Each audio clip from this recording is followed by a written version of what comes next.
As I said, the important thing here is we have to start challenging the history that was fed to us because it's not entirely true. To say that the history of Jamaica that I was taught at KC or the history that I learned at university in New York is inconsistent is an understatement. Entire chunks, thousands of years of history have been omitted from what we were taught. We're not going to go that deep today. The idea today is to fill in some of the blanks and show you how it all connects to the circumstances that we find ourselves in on this island right now. Because we think that history is a dead thing, but it's not. It's the history that sets up the present and the future. All right?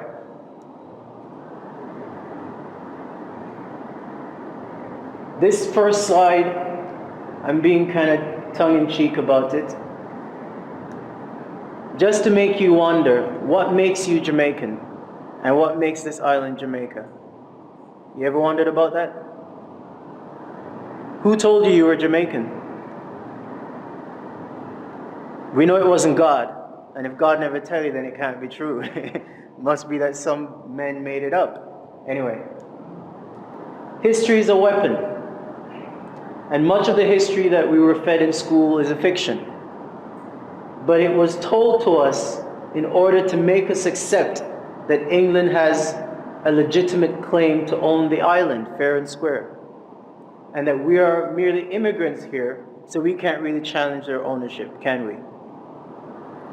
And second, that history is intended to make us believe that the government we have is legitimate and that we are responsible for the debts that our government incurs. We're going to see how that's not entirely so.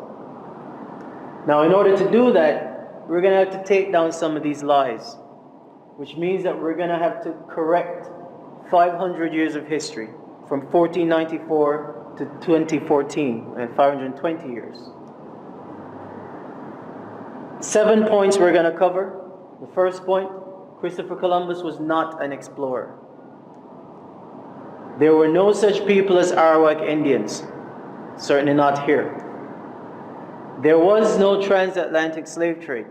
I know that one sounds kind of shocking. There was no slave trade. There's no such island as Jamaica. We were never given independence in 1962. We are not Jamaicans. Of course, if there's no island such as Jamaica, then there can't be people called Jamaicans, all right? And finally, the government is not ours, which explains a lot, doesn't it? They're not really working for us. All right, so first, lie. No such people as Arawak Indians. We're told that Christopher Columbus encountered a race of people he called Arawaks. But Spanish historians describe these Arawaks as docile, medium-build, copper-colored people, like the ones you see on the coat of arms, with straight black hair, and they said that they lived here for up to 10,000 years ago. Problem is, no evidence of these people has ever been found. Understand that there is no Jamaican archaeology. There is nobody out there digging up any part of this island to try to find any evidence of anything. So they found no burial grounds, no tombs, no temples, not even a bone fragment or a hair follicle so we can test some DNA. None of this, even though they say that these people lived here for 10,000 years. How do you live anywhere for 10,000 years and not leave an archaeological record of yourself? That's because those Arawak Indians never existed here. In fact, the only people that we can prove existed here in this region are the so-called Caribs. And guess what? The Caribs are not medium-build, copper-colored people, they are black. If anyone's ever been to Trinidad, or St. Vincent, or St. Lucia, or St. Kitts, where these Caribs supposedly were, you'll see that the people that call themselves Caribs are black. They do have, some of them, curly hair, straight hair, but we know that that exists inside the black gene pool anyway. Alright? There were no Arawak Indians in this entire region. Research by pioneering black historians and anthropologists revealed that the people Columbus actually encountered here in 1494 were likely the same as he encountered in America, which he wrote about in his journals. They were black-skinned, nappy-haired Nubians. Okay? There's another explorer named Giovanni de Verrazzano, who came to America about 20 years after Columbus, 1514, and he wrote in his journals that the people he encountered were Ethiopian. He said nothing about copper-colored people. And if those people had existed in the Americas for thousands of years, it's a fair expectation that they lived on these islands as well. They lived everywhere. And we're going to see that they left evidence everywhere. So, the point I'm making is, most of our ancestors were already here. Alright? And they had been here for tens of thousands of years, as I'm going to prove. Historians have discovered what they were called. They were called the Amaru. Amaru, this is where the term America comes from. It doesn't come from Amerigo Vespucci. It came from the Amaru, because they knew who was here originally. And another name for them is the Olmec sheep. Well, guess what? Mech, sheep, ko, Mexico. That's where the term Mexico comes from. So if you talk about Americans or Mexicans, you're talking about our ancestors. And they inhabited the entire region, as I showed you, North, Central, and South America, and the Caribbean. They are the real Amerindians that I was taught in high school, and they were black people. You don't know them because Europeans gave them other names. Just like they made up the name Arawak from the Arawa, they made up all these other names to keep you from realizing that everything in the Americas is you. Every artifact they find is you. Every monument they find, you built. But instead they tell you it's Maya, and Inca, and Aztec, and Toltec, and Taino, and Carib, and Arawak. These are all names they made up. Understand that. Alright. And of course, they told you that this is what the Arawak looked like. Or the Amerindians. Right? Anyone ever seen any Jamaicans looking like this? You know why? They never existed here. They want you to think that that's what the Arawak looked like, because they don't want you to know that this is what they look like. These are the original Amaru Khans. These are the original Olmec sheep. These are our ancestors. These are called the Olmec Colossi. Colossi from colossal. And these are massive stone carvings of white people. I mean, this guy looks pretty white, right? This is a white dude, right? No? Okay, well, okay. These are black people. And they're carved out of one solid piece of basalt rock. Basalt is the second hardest rock on earth. First hardest is granite, which is what the pyramids are made out of. And they've dated these at these heads, and they estimate that they're somewhere between 16,000 to 20,000 years old. Stop and think about that, beloveds. 20,000 years ago, a race of black people excavated massive granite rocks out of the mountains, basalt rocks, and then etched themselves into these rocks. What kind of technology would they have had to be able to do this 20,000 years ago? Because it wouldn't have been a copper chisel. Alright? And I like this slide. Just a comparison. Here's a white dude, and here's a white dude. Right? So we were certain that the Olmec were white. Okay. These depictions weren't just depictions of ourselves. Because if you think about it, I'm not sure why it would be necessary to carve yourself into stone like that. These were actually depictions of our gods. But that's a powerful statement, isn't it? That the depictions of the gods look just like the people. You see what I'm saying? Okay? Historically, every ancient culture always depicted their gods to look like themselves. There's a reason it says in the book that the Creator created man in His image. That means your God must have looked like you. And since there's 5 billion black people on the planet, I would like to believe that a black God created me. I'm just saying. So those are the Olmec colossi, and as I said, they're depictions of the black gods. And the people were the builders of civilizations. They were not primitive. Primitive people couldn't do that. And like our Kemetic ancestors from Egypt, our Olmec ancestors engineered entire city complexes, thousands of years before Europeans crawled out of their caves. Historians have nicknamed the Olmec the mound builders. They call them mound builders because they built these megalithic structures all over the Americas. This is the Pyramid of the Moon. It is in a place called Teotihuacan in Mexico. This pyramid is the second largest, well, it was the second largest pyramid by volume on the planet. It's now the third largest. And I don't know if you can get an appreciation for the scale of this, but I like this picture because you see these tiny dots, that's people. Just to show you how massive this thing is. And unlike the pyramids of Egypt, the pyramids built by the Olmecs were meant for you to mount. They were meant for you to climb them and go up there and behold the greatness of your ancestors. This was built by black people. The same stone heads I just showed you, white archaeologists have confirmed that they were also the builders of these pyramids. This pyramid is 20,000 years old. And it is built from granite. And it is still standing, unlike the World Trade Center. This used to be the biggest pyramid on the planet by volume. It's called the Pyramid of the Sun. It's on the same complex. This was built by black people. It is massive.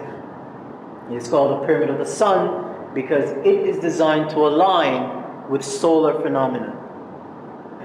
This is the new King of the Hill. Remember I said to you, this one was the biggest pyramid on the planet. That was until 6 years ago, when they stumbled onto this. This is called El Mirador. It is in Mexico. Mirador is a Spanish word for veranda or rooftop, because they discovered that when you stand on the top of this, you can see for miles.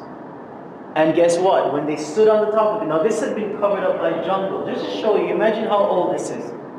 This is real. This is not from a movie. This is not special effects. This is an actual photograph. Alright? This pyramid is massive. You can't even see the base of it. It is so old that trees were growing up from inside it. This is in Guatemala, Central America. And this whole area was covered up by jungle for thousands of years. They don't even know exactly how old this is. But so far they've dated it, they've estimated it's 26,000 years. There are potentially thousands of massive pyramids in that one city complex alone. Built 26,000 years ago at least, built by the Olmec sheep, black people. So that's the first lie about Arawaks. The second lie, Cristobal Colon was a mercenary.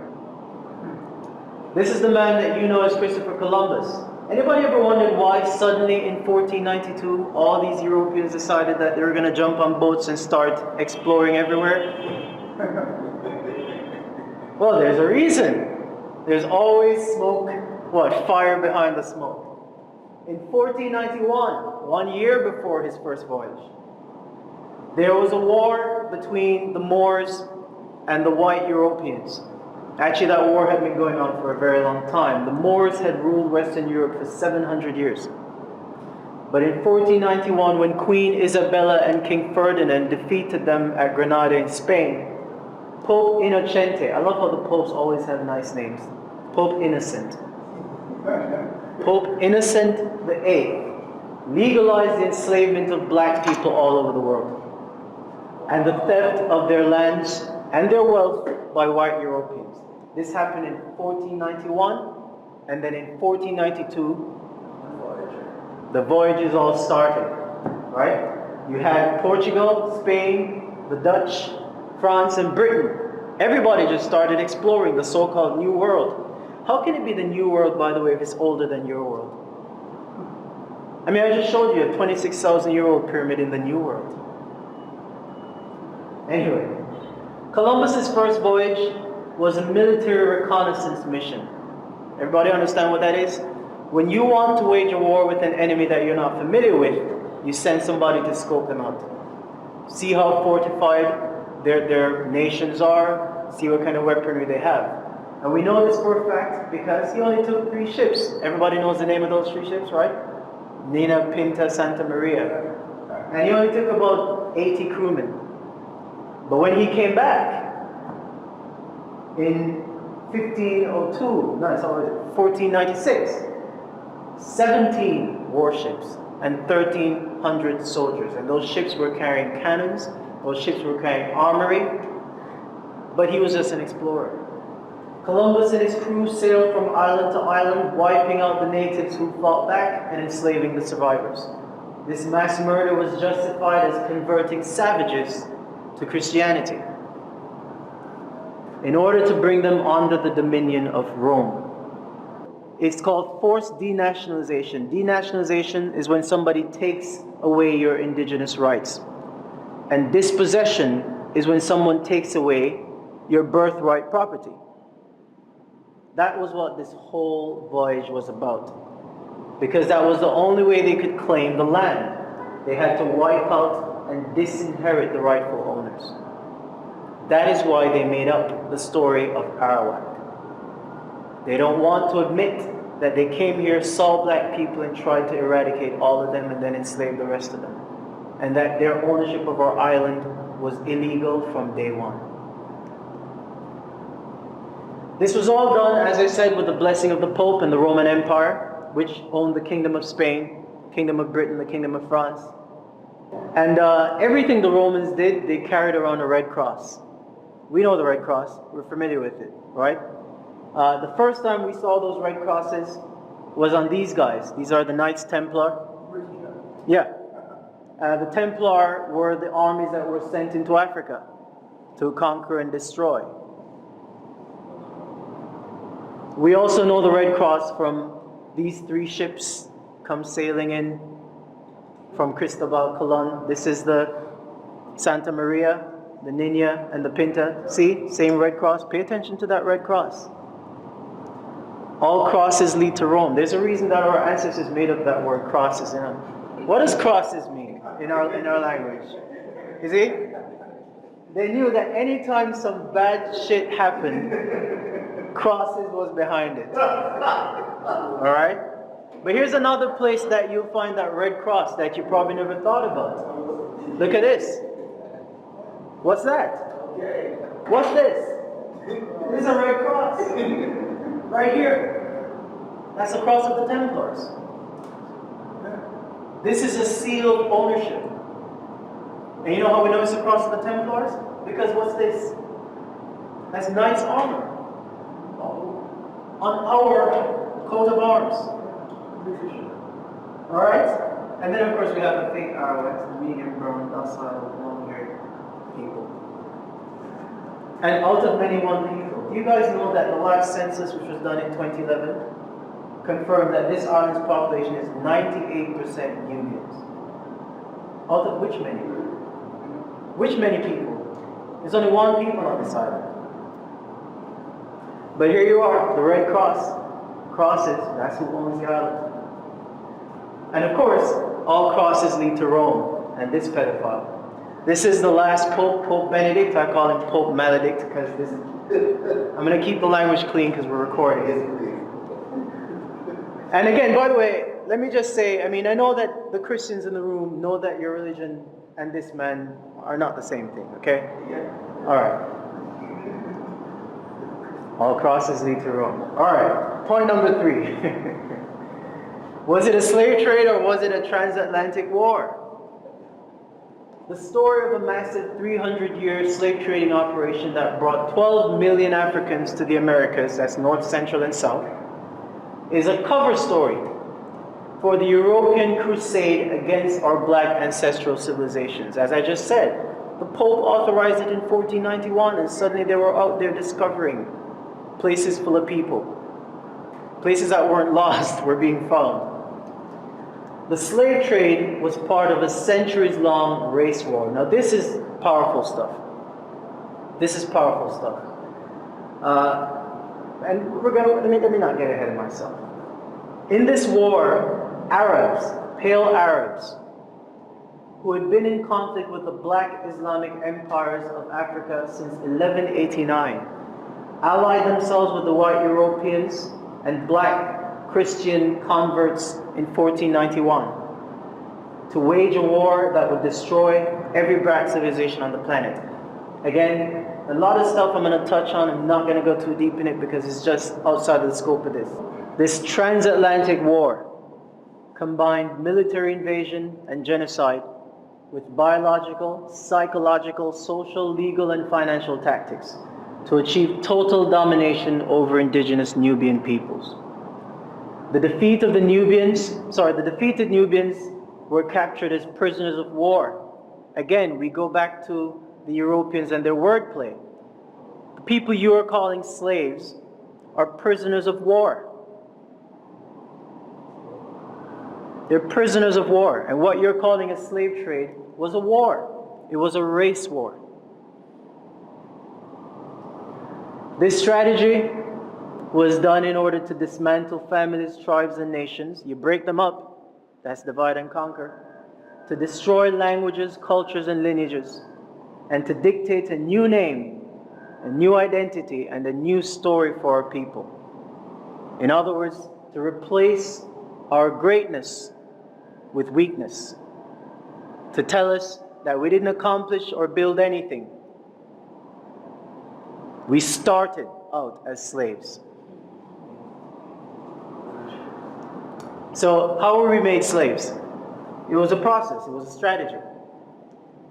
First, armed mercenaries invade your island and overpower your warriors. Check. Then they established seaports like Port Antonio and Port Royal and Old Harbor and Kingston and Port Morant and Runaway Bay. These are ports from which to coordinate their massacre of the native populations. Step 3, you then enslave the surviving population. Obviously, if you show up here and let's say he wiped out 1 million Nubians on Jamaica in 1494. What do you think the other million are going to do? I mean, that's what you call literally putting the fear of God into people. So we walked into slavery, some of us. Some of us fought back, and we know who those people were. Step 4, you then prevent them from teaching one another. We take so many things for granted, but understand that 150 years ago, it was illegal for black people on Jamaica to learn to read and write. It was against the law to teach a Negro to read or write. Do not take it for granted, beloveds. Use your intelligence. And step 5, you impose a foreign religion that teaches the natives that they are savages and their invaders are servants of God. Now, I just want to say ahead of time, I am not attacking anybody's religion. Because frankly, from my perspective, the blackness comes first. I really don't care what you call yourself. I call myself Buddhist. I don't care what you call yourself. You can pick any religion. But the blackness comes first. Alright? So when I talk about Christianity, I'm talking about Christianity in the context of history. I'm not attacking your religion. I'm not attacking Christians. But religion is a weapon of conquest. Religion is a weapon of conquest. As I said, it is not possible for 10% to enslave the 90% without messing with them psychologically. It's just not possible. Alright? So this is where Christianity came in. Christian doctrine was used. Notice I said it was used. I didn't say that it taught this. But it was used to teach them that God, Jesus, looked like their slave masters. We all know the picture of white Jesus. Right? This was necessary in order to convince us that our enslavement was the will of God. It had to be. Because they came with the power of God. They had weapons that we hadn't seen before. They wiped out millions of us. They put the fear of God inside us, and then they put an image of God.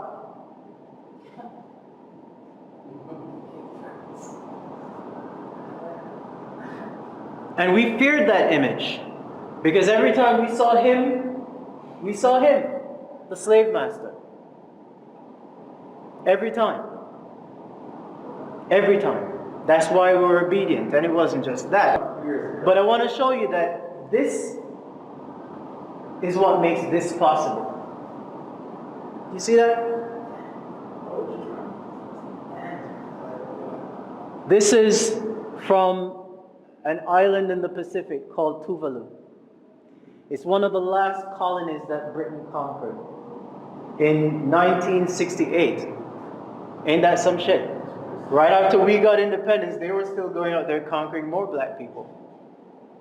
They gave these people independence in November 1978, the year and month I was born. But of course, you know their independence doesn't mean anything because this was taken in 2012. Do these guys look independent to you? Do they look like they want to be carrying around this white dude as their king? And make no mistake, we do the same thing on this island. We just don't put him up on the pedestal.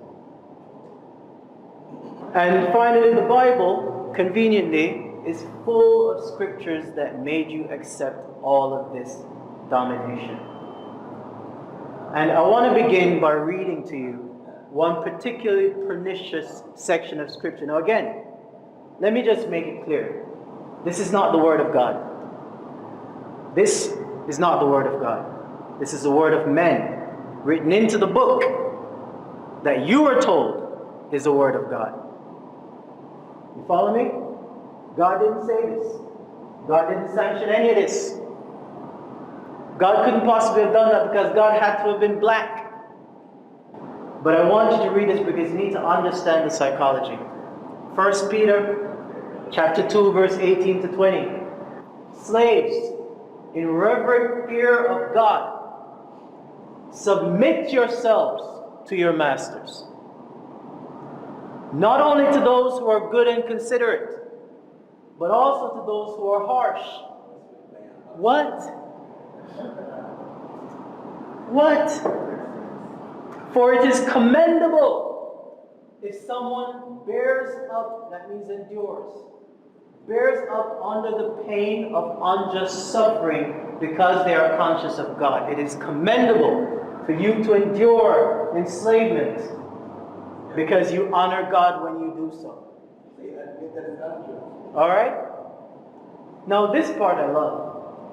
But how is it to your credit if you receive a beating for doing wrong and endure it? In other words, if you disobey your master and you get beaten, it's not commendable. There's no honor in that. Don't disobey your master. Don't try to free yourself. Don't run away. Don't set some slaves free.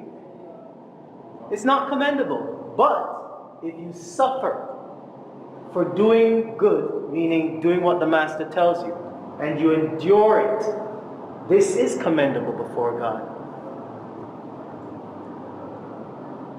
This is the depth of the psychological programming that was done to our ancestors right here on this island.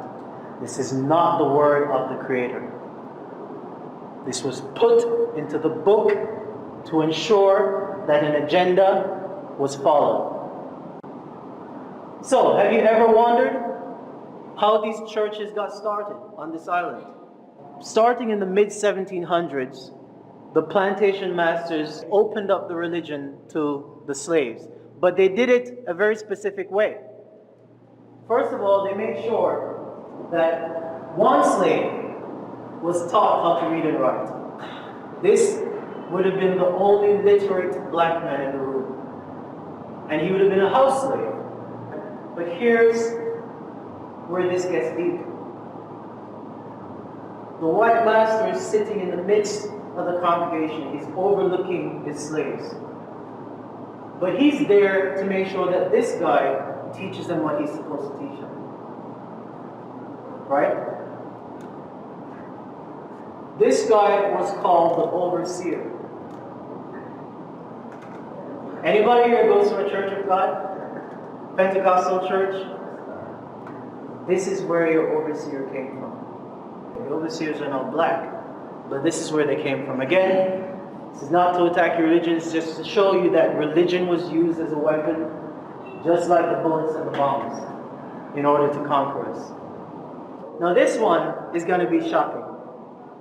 You are bonded property.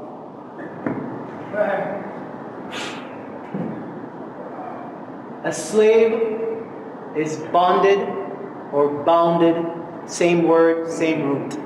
Bonded, bounded, binded, same root, same word. The Spanish has succeeded in stripping the island of all its gold. We know that because we know that Columbus, after 6 years in this region, went back to Spain with so much gold that the price of gold collapsed in Europe, and suddenly gold was worthless. So the British couldn't rely on gold. The Spanish took all of that. This island had two things that were more valuable than the gold. This island had agriculture, and it had black people. And so the British figured out a system in which they could use both of those resources to their advantage. This is the beginning of what you know as stocks and bonds. What was the stock? Your ancestors. Livestock, cattle, chattel. You've heard the term chattel slavery, chattel's property. This is where it comes from. It literally comes from cattle, from livestock. That's why they used to literally brand the slaves with a hot iron, just like they did their cows. So that was the stock. The bond was the certificate of ownership. So I, Ramian Reynolds, would be a stock. And the piece of paper that says that Mr. Reynolds owns me would be my bond. Alright? And that bond carried a value. A field slave, or I should say a warrior slave, was worth more than a field slave, who was worth more than a house slave, who was worth more than a female slave, and so on. So the bonds varied in value. Alright? The buying, selling, and trading of these bonds is what became known as the stock exchange. Like New York Stock Exchange, like London Stock Exchange, which by the way was founded in 1678. So we know it was right there in the slavery mix. And I'm going to show y'all what a modern bond looks like.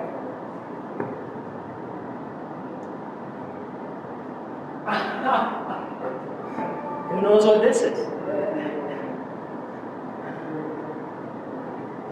This pretty decoration around the side, that's what makes it legal bonded paper.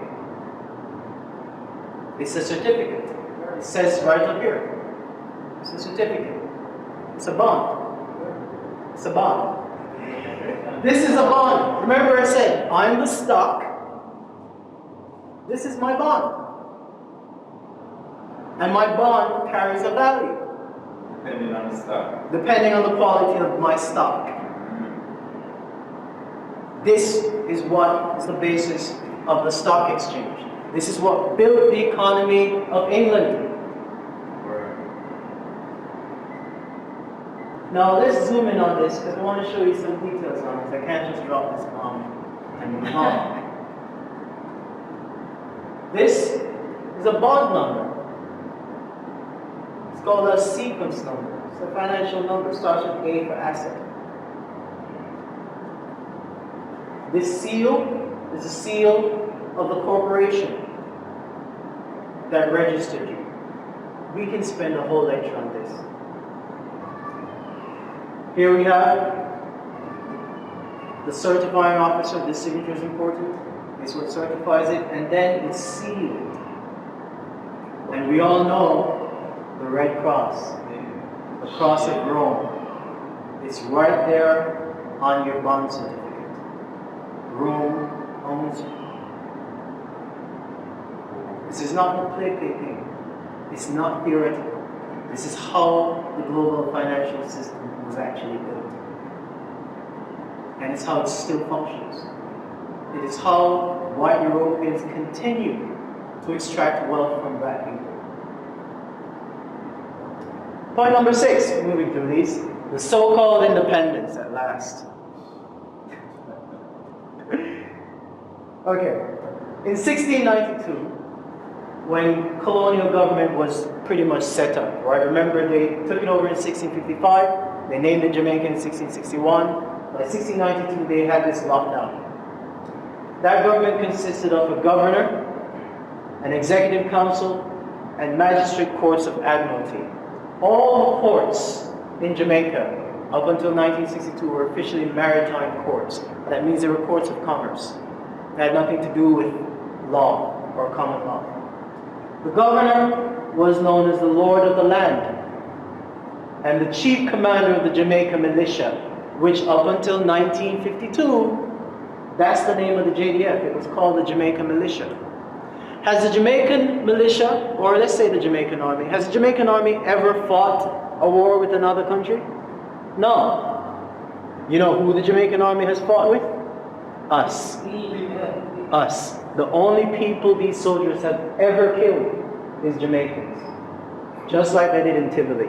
We might have to edit that off the video here, but I'm just letting you all know that is what they were there for. The Jamaican army's not there to defend us. Who are they going to defend us from? Trinidad? We know they can't fight America, and that won't happen anyway.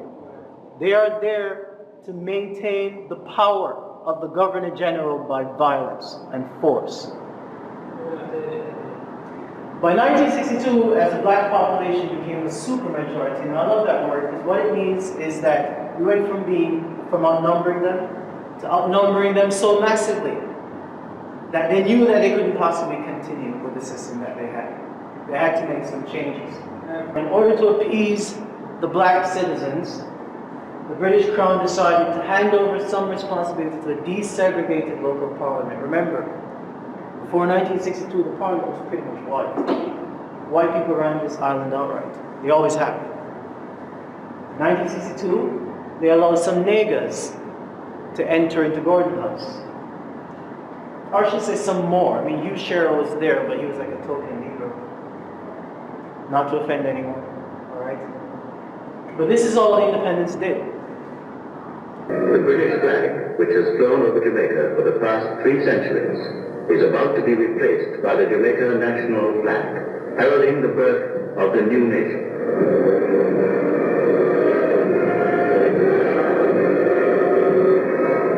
The lights go out.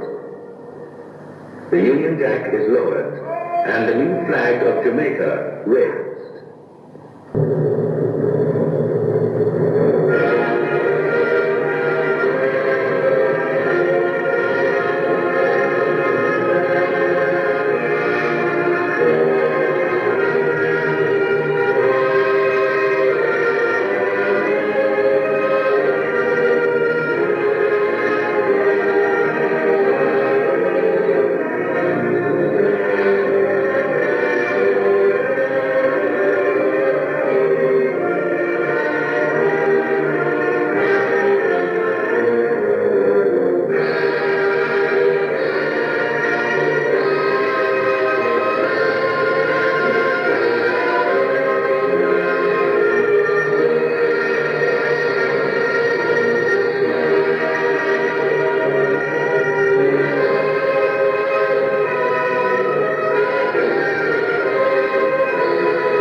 It must have been a really powerful moment for everybody that was there, you know.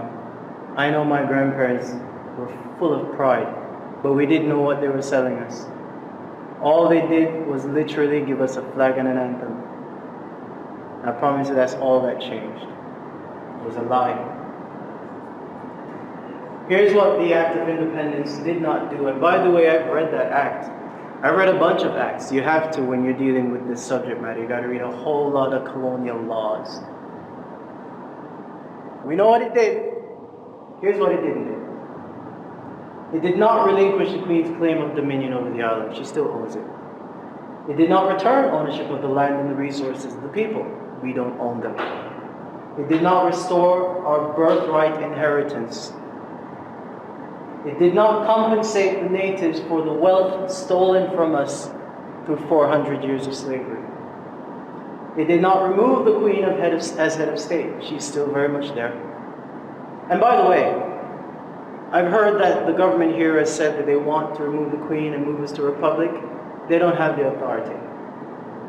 They do not have the authority. That's something that they tell you in an election to get you worked up because they know that Jamaicans are full of national pride. But they don't have the authority. They work for her. How your employees are going to take away your ownership? How can your employees take away your power? It did not rescind the Governor General as Lord of the land. He still is, we know that. And he's still the Commander-in-Chief of the military. That's why, again, we might have to edit this, but that's why when Bruce Golding wanted them to go into Tivoli and kill some Jamaicans, he had to get the Governor General to declare a state of emergency and send in the army. Prime Minister doesn't control the army. The army is still the militia and is there for the Governor General to enforce the power of the Queen through violence. I'm not saying this to be controversial. I'm saying this as a matter of fact, and more importantly, I'm saying this as a matter of law. It did not revoke the birth certificate bonds on the citizenry. We're still bonded. I showed you that. And it did not resolve the debts that have been accrued upon the people. This so-called independent nation started out flat broke. And not only were we broke, but we started out in debt. So the government of Jamaica and the Bank of Jamaica, which are both foreign-owned entities, meaning they're owned by the Queen. We don't own them. I've read the Bank of Jamaica Act of 1960. We do not own the Bank of Jamaica. All right? There is a reason that you can go to the University of the West Indies and never be required to read any of this stuff. There's a reason you can do 4 degrees and never learn that the birth certificate is a bond. Because if they taught you how your system of law was actually designed to work, you probably would not submit to it. So the GOJ and the BOJ began to borrow large sums of money from predatory multinational lenders. We know them well. The International Monetary Fund, the World Bank, the Inter-American Development Bank, and the USAID. Those loans carried high interest rates and harsh penalties called structural adjustment policies. Here's an example of a structural adjustment policy. We have 3 million people on this island. How many full-service general hospitals do we have? 6. 6 hospitals on an island of 3 million people. Portmore is the most populous city in the Caribbean, and Portmore still doesn't have a general hospital. The reason Portmore doesn't have a hospital is because of something called structural adjustment policies.